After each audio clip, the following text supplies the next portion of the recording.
Dear students, आपका स्वागत है मेरे चैनल मॉडर्न इंग्लिश क्लासेस में।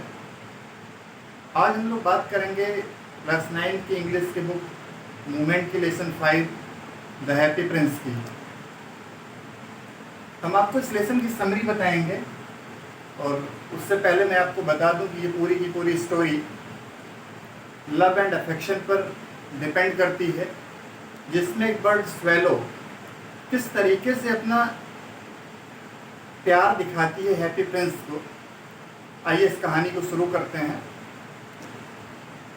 जैसा कि नाम से ही पता चल रहा है, द हैप्पी प्रिंस, कोई प्रिंस है जो कभी हैप्पी था और फिर उसकी लाइफ में ऐसा कुछ होता है कि उसको एक स्टैचू के रूप में एक टॉल कॉलम के ऊपर शहर में सबसे ऊंची जगह पर रख दिया जाता है, बैठा दिया जाता है और वहाँ पर वो बैठा हुआ शहर की माइजरी पॉवर्टी को देखता रहता है और परेशान होता रहता है।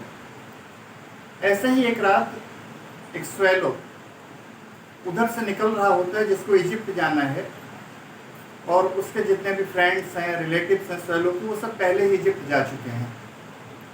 रात हो जाती है तो उसको लगता है कि शहर को पार करने से बेहतर है किसी शहर में ही किसी अच्छी जगह पर रुक लिया जाए। तो वो उसी टॉल कॉलम पर जो हैप्पी प्रिंस की स्टैचू है वहाँ पर वो रुकने की कोशिश करता है और पेडेस्टल के पास में आकर बैठ जाता है। वो देख रहा है कि ये पूरी की पूरी स्टैचू जो कवर्ड है गोल्ड से, गोल्डन लीफ लगी हुई है। कहता है कि बहुत अच्छी जगह है, कवर्ड भी है ये ऊपर से, जहाँ पर पानी की एक भी बूंद नीचे गिरने वाली नहीं है, ये मेरे लिए बहुत बेहतर होगा। और वो हैप्पी प्रिंस के पैरों के पास ही, जैसे कि बर्ड्स की आदत में होता है कि अपनी फीदर के अंदर वो अपने सिर को छिपाने की कोशिश करते हैं सोने से पहले, तो स्वेलो ने भी ऐसा ही किया। जैसे ही सोने की कोशिश करता है तो देख रहा है कि पानी की एक बूंद उसके ऊपर गिरती है। तो उसने कहा कि आसमान बिल्कुल साफ था, कहाँ से पानी की बूंद आ रही है। फिर एक बूंद उसके पंखों के ऊपर गिरती है। Then again drop failed upon him.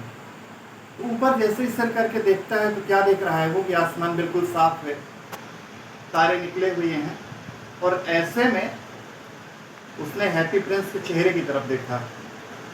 तो क्या देख रहा है वो कि हैप्पी प्रिंस की आंखों से आंसू निकल रहे हैं जो उसके गालों से लुढ़कते हुए नीचे की तरफ आ रहे हैं। स्वेलो और हैप्पी प्रिंस के बीच में फिर कन्वर्सेशन स्टार्ट होती है। स्वेलो कहता है कि आप कौन हैं? तो हैप्पी प्रिंस का आंसर है कि मैं हैप्पी प्रिंस हूँ। कभी मैं हैप्पी हुआ करता था, लेकिन अब after the death they settled here on a tall column, और तब से मैं यहाँ पर हूँ और यहाँ से मैं शहर की पॉवर्टी माइजरी को देख रहा हूँ। अब ऐसे में हैप्पी प्रिंस अपने बारे में तो बता देता है कि मैंने इससे पहले कभी दुख नहीं देखा है, लेकिन यहाँ जब से मैं सेटल किया गया हूँ इस टॉल कॉलम के ऊपर तो पूरा शहर मुझे स्वेलो का ये कहना है कि नहीं, मैं इजिप्ट जा रहा हूँ और मेरे जितने भी फ्रेंड्स हैं वो नील नदी में खिले हुए कमल के फूलों के ऊपर बैठे हुए हैं और सनशाइन को एंजॉय कर रहे हैं। हैप्पी प्रिंस कहता है कि swallow swallow little swallow, please stay में विद वन नाइट, और मेरा एक काम करो। काम क्या है?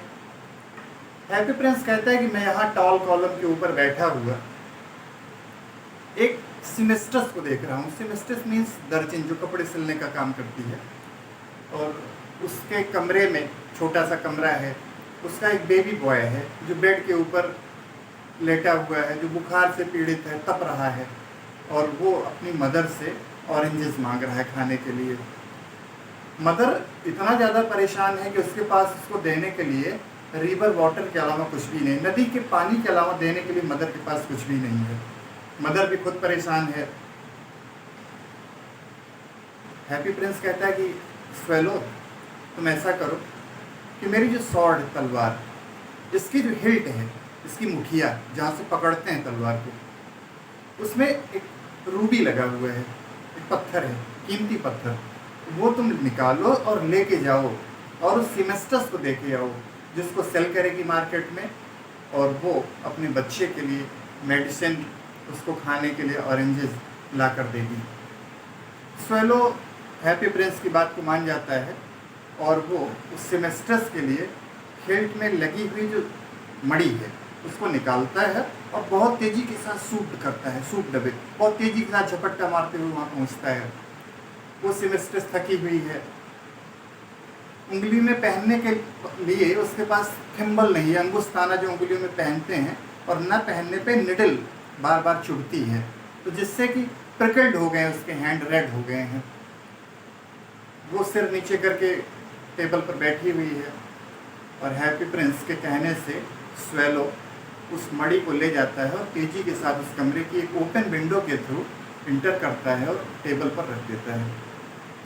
साथ ही साथ एक काम और करता है स्वेलो, वो उस बच्चे के चारों तरफ राउंड करता है, फीदर करता है, पंखों से हवा करता है उसके सिर के पास। और जैसे ही स्वेलो उस रूम से बाहर निकल के आता है तो बच्चे का जो एक्सप्रेशन है, कहता है कि mother I am feeling well, मैं अच्छा महसूस कर रहा हूँ। और मदर ने सिर ऊपर उठाया, देखा तो एक रूबी है। और उसके बाद वो उसका जिस तरीके से हैप्पी प्रिंस ने सोचा था प्रयोग करती है। जो इस स्टोरी की सेकेंड इंसिडेंट है, जिसमें एक प्ले राइटर है जिसको एक प्ले राइट करना है, ठंडी के दिन है और उसके पास न खाने को कुछ है, उसके पास जो फर्नेस है उसमें डालने के लिए उसके पास कोल नहीं, कोयला नहीं है, बहुत ठंड महसूस कर रहा है। वो भी एक टेबल के पास में बैठा हुआ है, परेशान सा है, विदर्ड वायलेट्स पड़े हुए हैं। हैप्पी प्रिंस स्वेलो से कहता है, swallow swallow please stay with me one night longer. और इसका मतलब है कि हैप्पी प्रिंस फिर से उस प्ले राइटर की हेल्प करना चाहता है। अब वो किस तरीके से हेल्प करेगा? हैप्पी प्रिंस स्वेलो से कहता है कि देखो, जो मेरी आँखें हैं इनमें सफ़ायर्स लगे हुए हैं और मेरी एक आँख में लगी हुई सफ़ायर को तुम प्लग करो, निकालो और ले जाके उस प्ले राइटर को देके आओ, जिसके ओनर ने कहा हुआ है कि समय पर उसको प्ले राइट करके देना है, और ऐसा नहीं कर पाएगा तो उसको रिव्यू किया जाएगा, उसको डांट पड़ेगी।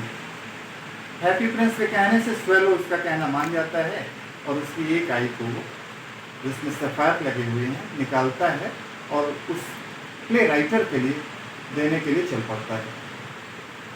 तो प्ले राइटर टेबल के पास में बैठा हुआ है, सिर नीचे किए हुए परेशान सा है, और वहाँ जैसे ही पहुँचता है स्वेलो तो टेबल के पास में सफ़ायर को रख देता है।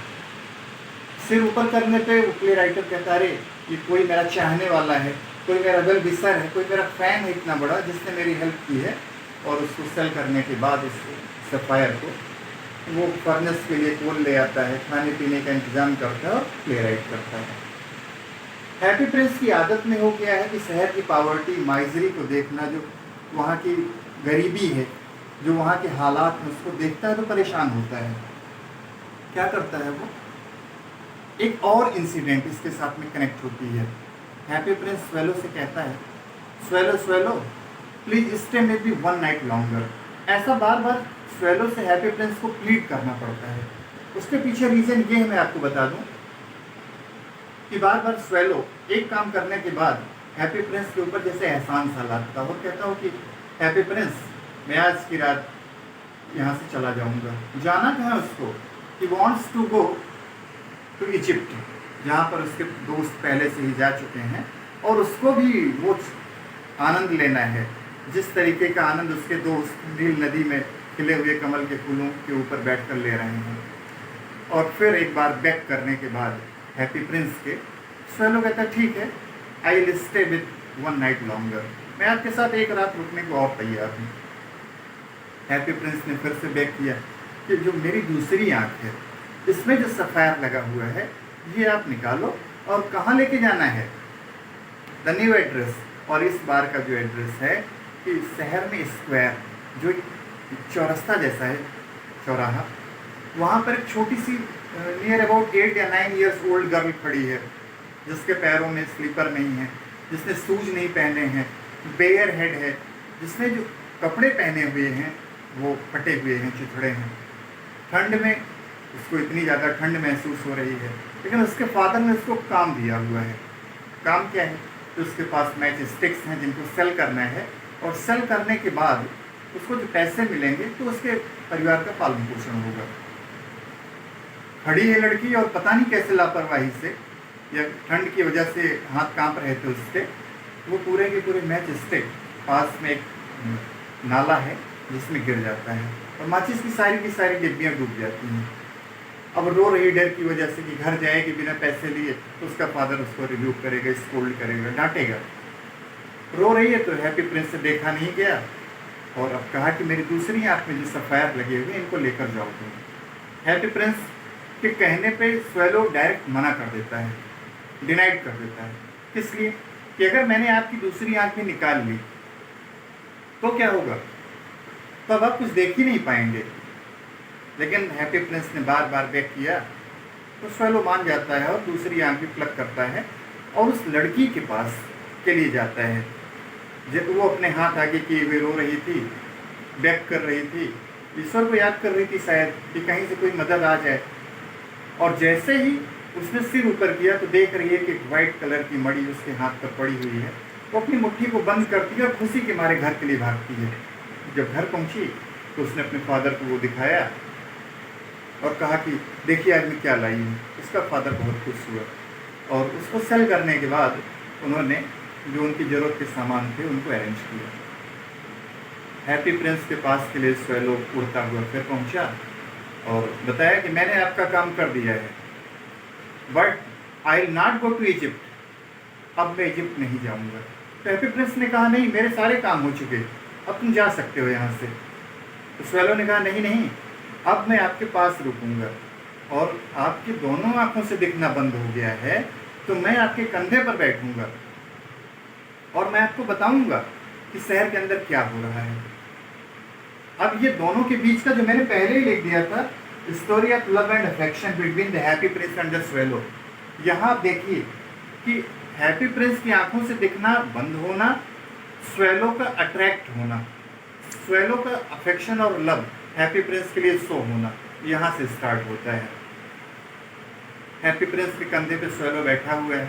शहर के जो हालात हैं वो सब एक एक करके डिस्क्राइब करता है और हैप्पी प्रिंस उन सबको जानने की कोशिश करता है। जब बताता कि शहर के अंदर क्या हो रहा है, एक बार स्वेलो उड़ता हुआ जा रहा है रिवर में, उसको बात करना है तो देख के आ रहा है कि कोर्ट है जहाँ पर एक क्वीन है जिसकी मेड, जो loveliest made of the queen है, बॉल पार्टी है, कोई पार्टी है, शायद एंगेजमेंट की पार्टी है, रिंग सेरेमनी है और वो अपने फियांसे के साथ में टेरेस पर खड़ी है, बातें कर रही है, अपनी फ्यूचर प्लानिंग कर रही है। वो देखता है स्वेलो। फिर वो नदी में चलते हुए नाव के ऊपर जो मास्ट बने हुए मस्तूल जिनमें कपड़े बंधे होते हैं और हवा की डायरेक्शन के हिसाब से नावें चलती हैं नदी के अंदर, वो उनको देखता है, उनके ऊपर बैठता है और अपनी लैंग्वेज में कुछ कहता है। लेकिन जो सेलर हैं वो बर्ड्स की लैंग्वेज को नहीं समझ पाते हैं और वो वहाँ से उड़ता हुआ फिर हैप्पी प्रिंस के पास आता है। वो कहता है महल के दोनों किनारों पर बैठे हुए लोग हैं जो बहुत ही गरीब हैं, वो उम्मीद कर रहे हैं कि कोई उनको कुछ खाने को कुछ देगा, कोई कुछ गिफ्ट दे के जाएगा, वो परेशान से हैं। इन सारी स्थितियों को देखकर हैप्पी प्रिंस को आके स्वेलो एक एक करके एक्सप्लेन करता है। हैप्पी प्रिंस कहता है कि स्वेलो स्वेलो लिटिल स्वेलो, तुम मेरा एक काम करो, ये जो मेरी पूरी बॉडी है ये पूरा गोल्डन लीफ से बनी हुई है, सोने की पत्तियां लगी हुई हैं इसमें, तुम एक एक करके इनको निकालो और ऐसे ही गरीब लोगों को बांट कराओ, दे कराओ, क्योंकि वो नीडी है, उनको ज़रूरत है और मुझे इनकी कोई ज़रूरत नहीं है। स्वेलो हैप्पी प्रिंस के कहने से एक एक करके लीव्स निकालता है और ऐसे ही गरीब लोगों को देकर आता है और इस तरीके से मदद करता है।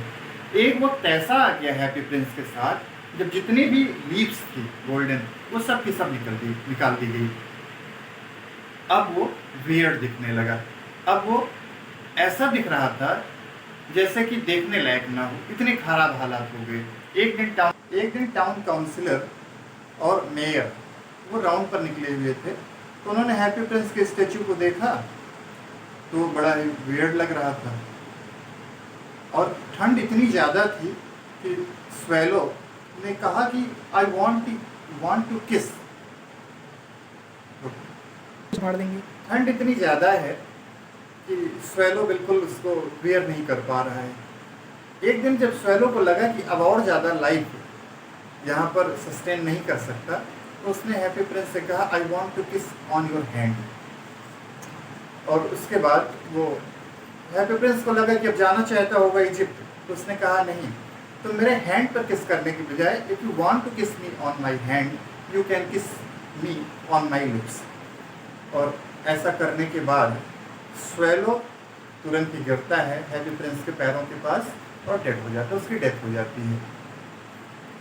किस तरीके से कोरिलेट करने की कोशिश की गई है आप ये देखिए।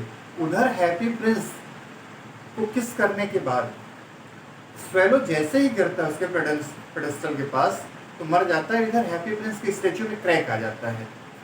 एक दिन टाउन का जो मेयर है अपने काउंसिलर्स के साथ वो राउंड पर है और देखना चाहता है कि शहर कैसा दिख रहा है। तो हैप्पी प्रिंस के स्टेचू को देखा तो बड़ा वियर्ड लग रहा था। उसने कहा अरे ये जिस तरीके से स्टेचू लगाई गई थी अब तो बिल्कुल भी नहीं दिख रही है, इसका तो कोई यूज ही नहीं रह गया है। तो काउंसलर्स जो कि हमेशा मेयर की बात से एग्री करते ही हैं, उन्होंने कहा हाँ ठीक कह रहे हैं आप। आर्ट कॉलेज के प्रोफेसर ने भी कहा कि हाँ हैप्पी प्रिंस के स्टेचू की कोई ज़रूरत नहीं रह गई है। तो मेयर ने एक प्रोक्लेमेशन पास किया कि यहाँ पर किसी बड़ी बर्ड को मरने की इजाज़त नहीं है और हैप्पी प्रिंस की जो स्टेचू है इसकी कोई ज़रूरत नहीं, जिसको गिरा दिया जाए। हैप्पी प्रिंस की स्टेचू को गिरा दिया जाता है। उस स्वेलो को उठाकर जो हीप ऑफ डस्ट है, कूड़े का ढेर, वहाँ पर फेंक दिया जाता है क्योंकि डेड है पहले से ही वो। और हैप्पी प्रिंस के स्टेचू को वो मेल्ट करने के लिए ले जाते हैं फर्नेस में। जहाँ पर उसको मेल्ट किया जाता है तो उसका जो हार्ट है वो लीड का बना हुआ है और वो नहीं मेल्ट होता है। तो क्या करते हैं जो ओवरसीयर हैं वो उस लीड एंड हार्ट को उठाते हैं और उसी भी जो हीप ऑफ डस्ट है वहाँ फेंक देते हैं। दो चीज़ें इकट्ठा हो गई, क्या क्या, लीड एंड हार्ट और डेड स्वेलो। एक दिन गॉड ने अपने एंजल से कहा कि तुम जाओ अर्थ पर, धरती पर जाओ और वहाँ से दो सबसे कीमती चीज़ें लेकर आओ मेरे लिए।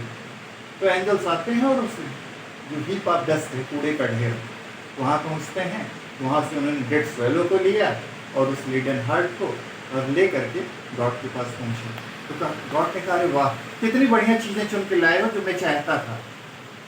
अब लीड एंड हार्ट जो हैप्पी प्रिंस का है वो यहाँ पर रहेगा, पैराडाइज में, स्वर्ग में रहेगा, एक चीज़। दूसरा जो डेड स्वेलो है अलाइव हो जाएगा और ये क्या करेगा, मेरे स्वर्ग के बाग में बैठेगा वहाँ पेड़ों पर और मेरी प्रशंसा के गीत गाएगा। इस तरीके से हम देखते हैं स्टोरी के अंदर कि किसी का जो लव है, किसी का जो अफेक्शन है, किसी की जो नियरनेस है वो किस तरीके से अगर हार्टली बाउंड करती है तो किस तरीके से वो एक दूसरे से अटैच होते हैं। Thank you for watching my video. Please don't forget to subscribe and bell icon को ऑन करना बिल्कुल ना भूलिए।